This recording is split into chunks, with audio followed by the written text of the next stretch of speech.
George Leas, a Norwegian immigrant who journeyed to the New World in 1885, faced numerous hardships in his new life. Over the years, he endured 3 grueling winters, each testing his resilience and determination. The final winter proved to be the most devastating, as it claimed the life of his beloved wife, who succumbed to chest fever just 2 days before Christmas. At only 60 years old, her passing left a profound void in George's life, underscoring the harsh realities many immigrants faced as they sought a better future amidst unforgiving conditions. Laura Leas, with her dark hair adorned by streaks of gray, bore the marks of a life shaped by the challenges of her environment. The cold air had taken its toll on her complexion, leaving her face weathered and etched with lines that told stories of resilience and perseverance. Despite the hardships she faced, her spirit remained unwavering, reflecting a deep connection to her family and the life they built together in the new world. Each wrinkle and gray strand symbolized not just the passage of time, but also the strength she demonstrated in the face of adversity. After burying his beloved wife, George Leas stumbled upon an old chest that had long been forgotten, containing the journal of his grandfather. The words within provided a poignant connection to his roots and a reminder of the enduring legacy of hard work and perseverance. Inspired by this discovery, George set to work on a new foundation for his home, using 4x5x4 blocks of sod, each weighing over 30 pounds.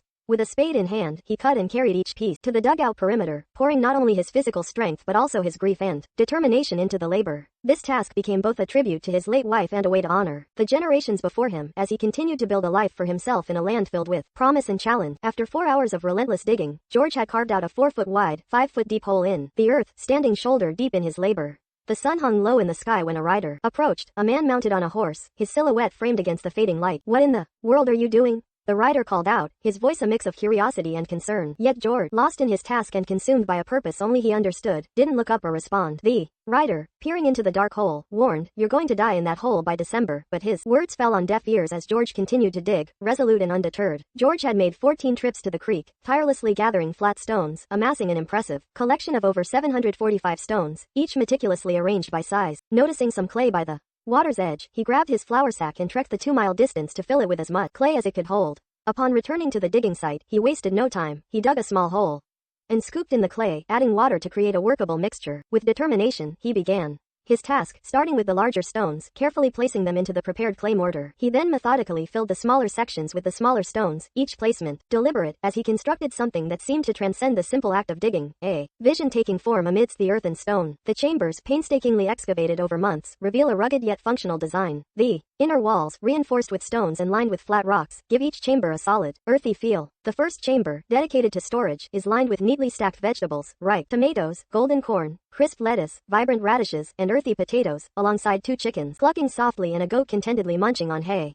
The second chamber serves as George's sleeping quarters, featuring a raised platform 5 inches off the ground, adorned with straw bedding that promises comfort after a long day's work. Lastly, the third chamber functions as a bustling work area, where cooking and food preparation take place, with surfaces cluttered with tools and ingredients, creating an atmosphere of industriousness. Together, these chambers reflect a harmonious blend of practicality and care, essential for sustenance and daily life. The writer, eager to share tales of the Norwegian immigrant, recounted how the man was digging his own grave, a notion that left many listeners perplexed, faces twisted in disbelief as they questioned why anyone would undertake such a grim task. "He's not digging a grave," the writer insisted, "but something underground." His words traveled swiftly through the community, from the bustling trading market to the church and even to the train station, sparking curiosity and speculation among townsfolk. Conversations buzzed at family dinner tables, each person sharing their own version of the story about the mysterious Norwegian.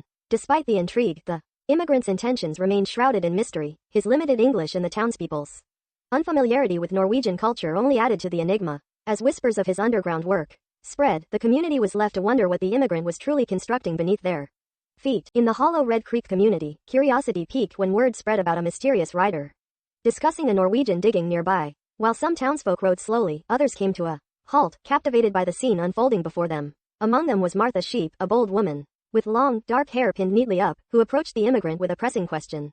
"What are you building?" The immigrant, with limited English, replied simply, "A home."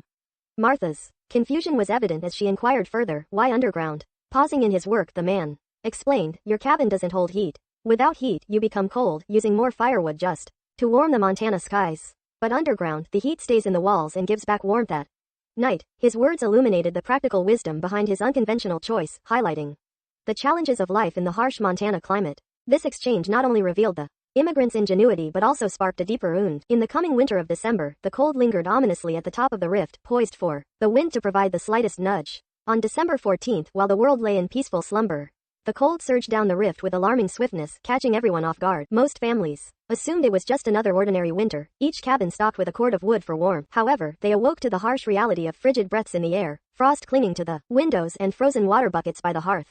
Tragically, many cattle were discovered frozen in their barns or where they had stood, a stark reminder of the winter's merciless grip. In the harsh Montana winter, some families faced devastating challenges, waking to find their roofs collapsed under the weight of snow. Among them was a family that tragically succumbed to the cold. They were discovered 3 days later by the wife's sister-in-law. Meanwhile, a Norwegian immigrant, huddled in his bunker, reflected on the plight of families in their frigid cabins and longed for his beloved Martha, wishing he had found his journal sooner. Perhaps she would still be by his side. As he pondered, a loud bang echoed at his dugout door, jolting him from his thoughts. Grabbing his lantern, he approached the door, feeling a rush of cold air that seemed to carry a sense of urgency. Upon opening it, he found a rider, cradling his son wrapped in a wool blanket, both pale and lifeless. The Norwegian stepped aside, allowing them into the warmth of his home. As the rider felt the heat against his frozen face, he laid his son on the Norwegian's warm bed, his lips trembling as he strew. As the rider examined the journal, he discovered detailed diagrams and measurements for constructing a Norwegian underground bunker designed to keep the earth at bay. One page caught his eye. Inscribed in English were the words, "Earth don't lie, people do. Earth will. Remember, people won't." Handing the journal back to the Norwegian, he asked, "What's your name?" The immigrant replied, "Lars Anderson," to which the rider responded, "Jack Johnson Jr." They shook hands firmly, a bond forming in their shared hardships. Jack then inquired if, when spring arrived, Lars could teach him how to build such a bunker. He couldn't bear the thought of losing his son, as he had lost his wife 5 years prior. Glancing down at his boy, he noticed the color returning to his lips and the warmth returning to his face. "My wife died 5 years ago," Jack shared, his voice heavy with sorrow. "She had the chest fever and it took her in just 5 days. We buried her on her birthday." When spring arrived that following year, Lars helped Jack with building a better cabin for him and his son. Other families came to Lars' dugout asking with hat in hand, eyes looking down shame in their voices, asking if he will also teach them to build a better cabin. Some families built a dugout on the south-facing hill and some just had Lars help them build thicker walls around their cabin.